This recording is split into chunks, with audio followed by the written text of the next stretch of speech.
Updated December 28, 2017, 16 hours 4 minutes and 27 seconds. Australia's Defence Force has spent more than $10 billion on weapons and military equipment from the United States over the past 4 years, a government analysis has revealed. Key points. Spend includes weapons, IT and engineering contracts. Defense experts say the expense isn't surprising given pace of technological change. Australian Strategic Policy Institute expects heavy reliance on U.S. companies to continue. The figure is contained in a recent report from the Australian National Audit Office, which has examined and compiled data from government contracts published between 2012-13 and 2016-17. Foreign military sales (FMS) are administered by the U.S. Department of Defense, which facilitates the transfer of American weapons, equipment and military training to approved foreign governments.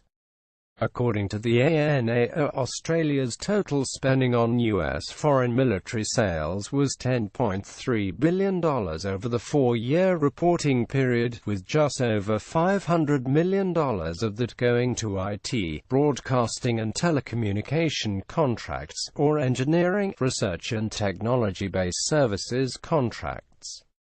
Defense experts argue the large figure is not altogether surprising given the recent pace of technological change inside the Australian Defence Force. We've been buying a lot of systems, from America in particular, because we're in the middle of recapitalizing the Air Force and also buying weapons that help support the operations in Iraq and Syria, said Andrew Davis from the Australian Strategic Policy Institute.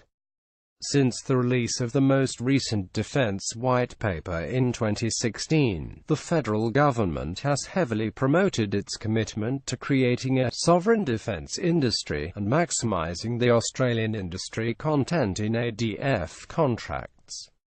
Despite the focus on local industry, Mr. Davies believes the ADF will continue to rely heavily on foreign military sales, or off-the-shelf purchasing from the United States. There will always be a component of off-the-shelf purchasing in Australia's defence budget. Even for things like ships we build here, we'll be buying weapons systems, combat systems, sensors, those sorts of things. From overseas anyway, he said. It doesn't necessarily mean that we're buying things in such a way that there's nothing in it for Australian industry. They're complementary approaches. The most recent major arms sales approved for Australia include a $815 million contract for GBU-53B small-diameter bombs, and a $360 million contract to upgrade the ADF's MH-60R multi-mission helicopters. The U.S. Defense Security Cooperation Agency, which administers major arms sales, argues the sales of the precision-guided bombs to Australia would bolster America's foreign policy and national security. The agency says selling the weapons could help improve the security of a major non-NATO ally that continues to be an important force for political stability and economic progress in the Western Pacific.